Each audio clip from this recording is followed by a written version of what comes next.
Okay, we are back finally. I think it's been 7 months since I did Volume 3. Now I'm doing Volume 4. I went back and rewatched my video review of Volume 3, and I said in that video that I wanted to read one of these a month. That didn't happen. That didn't happen at all. I've just been busy with other things. I go through these phases, and I've talked about it in one of my one of the main channel videos, where I go through phases of reading, like books, reading manga, watching shows, watching anime, watching TV, and I play a crap ton of video games. Like, that's probably what I do most. That's why there's so many quick reviews on this channel of video games, because I'm constantly playing through video games. And I don't read as much, but I'm trying to prioritize it, because every time I pick up this book series, I really like it. So yes, we're back. We're back with more Mushoku Tensei. Honestly, I probably would have read more, but I watched the entirety of Game of Thrones in like 4 months, 3 or 4 months, which may be slow or fast to some people. Regardless, doesn't matter. I've got my notes here, and we're jumping back into it. We start off with the gang getting to the port, and Rudy sees a boat for the first time. There's a lot of moments where in the series that Rudy will see or experience something, and it's a reminder of like, oh yeah, he used to be a fat guy that was a shut-in. So Rudy is still...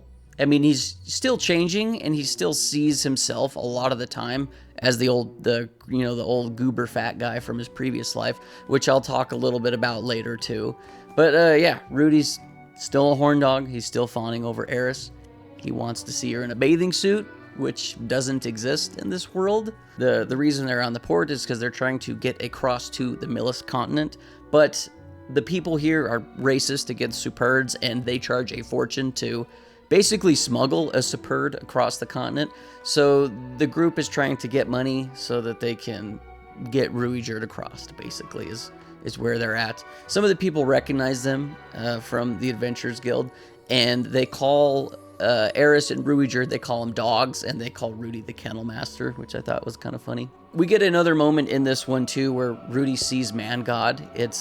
He hasn't seen Man God very much up to this point, but he sees Man God again, and Man God's like, hey, you need to go down an alley tomorrow, or when you wake up, or whatever this is, go down an alley. Rudy's always very skeptical of the Man God, and I think one of the things that bothers Rudy, and you see this in the anime a lot too, anytime that Rudy's with Man God, he's always the fat version of himself, so the previous life.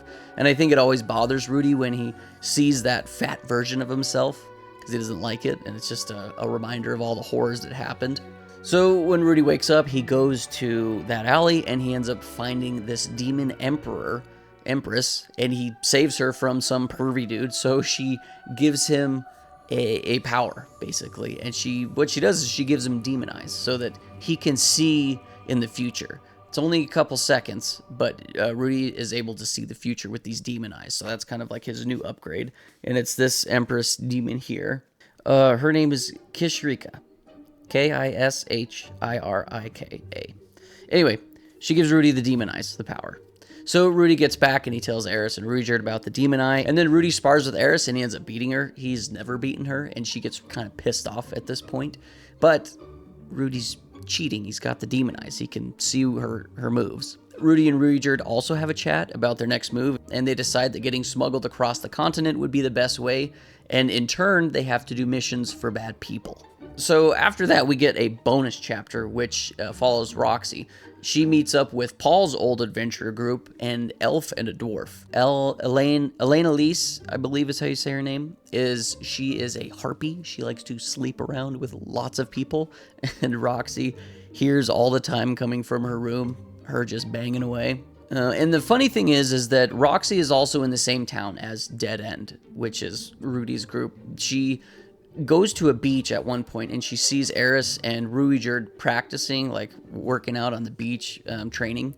But Rudy actually wasn't there, so it was just Ruijerd and Eris. But anyway, Roxy was right there, real close. So on to the next chapter. Ruijerd gets smuggled across the continent, and Rudy and Eris took a ship to get over there. And honestly, not much happens at this point. Eris gets super sick, and she has Rudy heal her the whole time. There's weird parts where Rudy kind of pervs out. He goes and rubs one out, but This book has a great way of making you feel uncomfortable, and I think that's its intentions.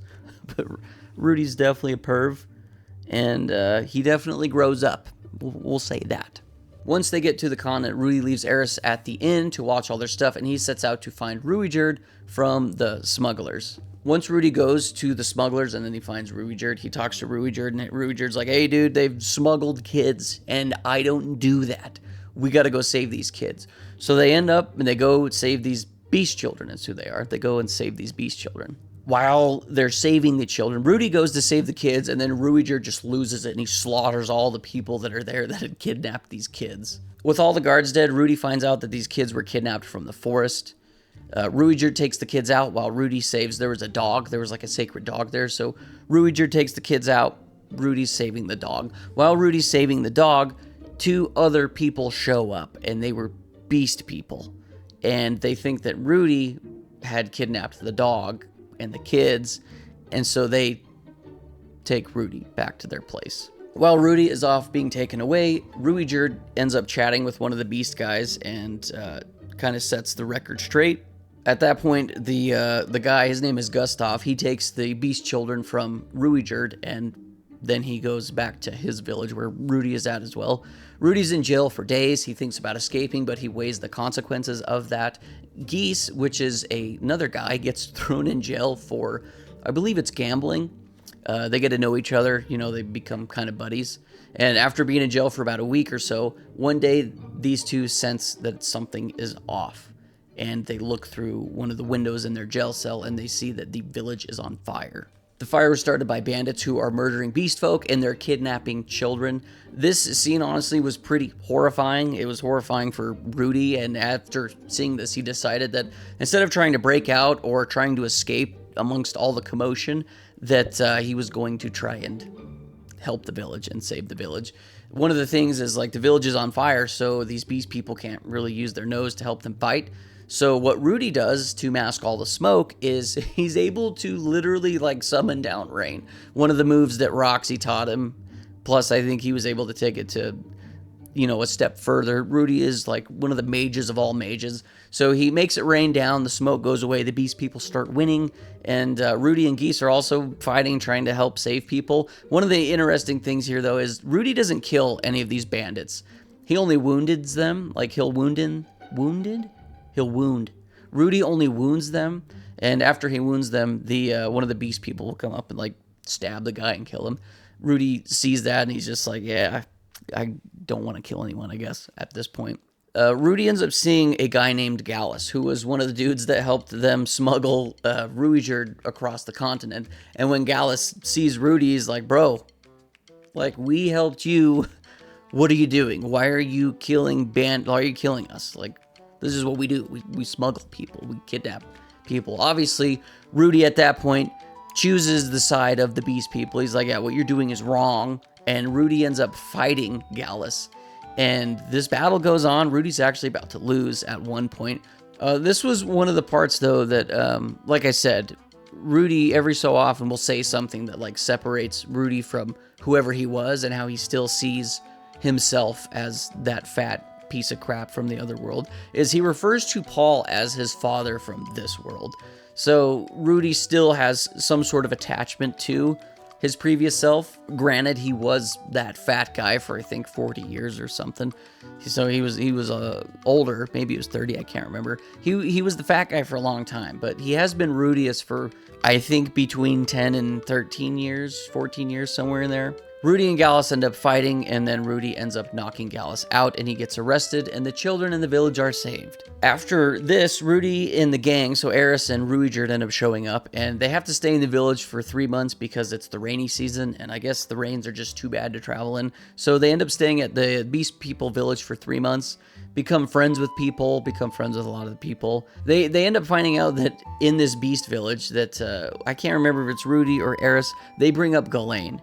And once the village elder hears about Ghislaine, he's like, oh, here's the name, and he just instantly gets mad. He's like, yeah, she was a piece of crap. She was a troublemaker. We don't like her. And Eris gets so defensive. She gets so mad at this because Ghislaine was like her her savior, her helper, her teacher, protector.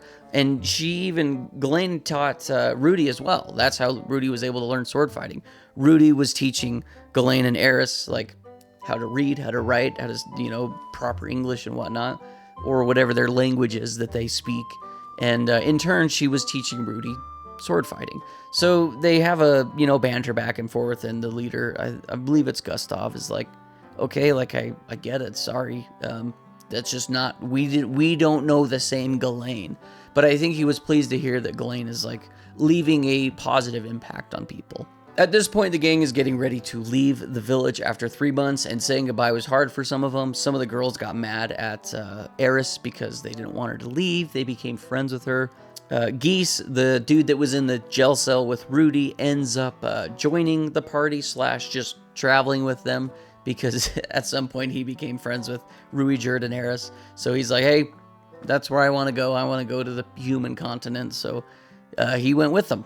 We do get a little bit of Geese's backstory. He's a pretty good cook, but he used to be a part of a different adventure crew guild, and some of them ended up dying, and it left like a bitter taste in Geese's mouth. Shocked.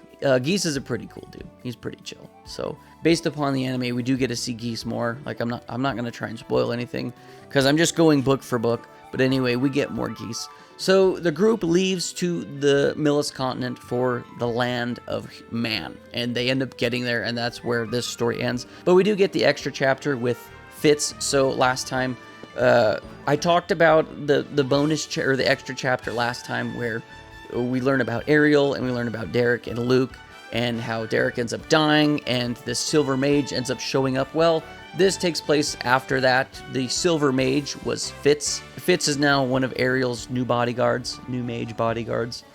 Fitz, we learn, was also hit by the Fatoa region. We don't know much about Fitz. We don't know much about his backstory. We do know that he is a mage that can cast spells without chanting, like Rudy. So, interesting there. After reading this chapter, I do remember exactly who Fitz and Ariel and Luke are. They play a big role that is later to come. So, from watching the anime, it's been a long time, but like I said, I do remember that now. So, good stuff. At one point, Ariel's like, hey, she's a princess, by the way. Ariel's like, hey, I want you to come stay in my room tonight, because both of them have been having nightmares about different things. Ariel's been having nightmares about Derek dying, and I think Fitz has been having nightmares about the Fatoa region and other things. Anyway, that night, an assassin sneaks into Ariel's room and tries to kill Fitz, but Fitz wakes up and ends up killing this assassin, blasts the assassin with some air magic, and rips all the limbs off this assassin, and the assassin blows out the window. So, that bonus stuff does come into play later in our story here. So, if you're reading Mushoku Tensei, don't skip the bonus chapters. Don't skip the extra chapters. This is some good stuff. I really like the writing. I like the way that we see Rudy and the gang slowly mature. They're progressing. But yeah, that is Mushoku Tensei Volume 4. This one was a lot better than the previous volume, I would say. Although it still took me quite a while to get through this one. I ended up reading like a quarter of it fast. I took a break. But then I finally got through and finished this within like the last couple weeks. These really aren't long books, so I really should just sit down and start reading them. Like this one was 340 pages, 42 pages. So this is nothing. But it's really fun. I'm excited to kind of get back into this. I'm going to hopefully try and not wait 7 months for the next review of Volume 5. But I really like Mushoku Tensei. I like a lot of the themes. I like a lot of the magic and world building. I like the characters. I like seeing them grow. It's fun seeing them scale in power. It's fun seeing them put in different situations where they're able to kind of shine. Like Rudy spent a lot of time in this one, not with Eris and Ruijerd. He was by himself. And being by himself kind of showed him, hey, I do lack in some things, and I did rely on my team, and I probably should rely on them more in some aspects, and I should get stronger and better in other aspects. Yeah, it's good stuff. I mean, I'm excited I think the anime is supposed to be airing again next year, so I'm going to see if I can get 2 or 3 more volumes done before then. I don't think I could do one a month. I mean, I could if I prioritized reading. I could do one a month, but I'm gonna see if I can do one every 2 or 3 months, not 7, because I would like to finish this. And maybe what'll happen is I'll just hit a stride where I'm super addicted to reading, and that's all I do is read Mushoku Tensei, because it really is good. It's a fun, enjoyable read. But that is all I have to say on this. We got introduced to some new characters. You know, Karishka, the Demon Empress. We saw Geese. He's a new gamer. That's volume 4. Pretty good stuff, honestly. Like the whole scene at the Beast People Village, that was kind of like the climax, the peak of this volume. So that was fun. Good stuff. I'm excited for the next few volumes because I'm slowly remembering what happens next. Yeah, so that's it. That is Mushoku Tensei Volume 4. Let me know what your guys' thoughts are. If you're reading this or have read it or want to read it or have watched the anime. If you have watched the anime, I would recommend reading it because there's stuff in the books that was not in the anime, that was not adapted. So it's fun. It's like, it kind of is like experiencing it over again for the first time. Because like I said, there is new stuff. Plus, it's been 3 or 4, maybe 5 years since I've seen season 1 of the anime, which I believe this has covered all of season 1. I think I'm finally past season 1. I could be wrong. Volume 5 could also be season 1. I don't remember. I don't think so. I think volume 5 goes into season 2. I don't know. I don't remember. Doesn't matter. Anyway, thank you guys for watching. And as always, keep it rad.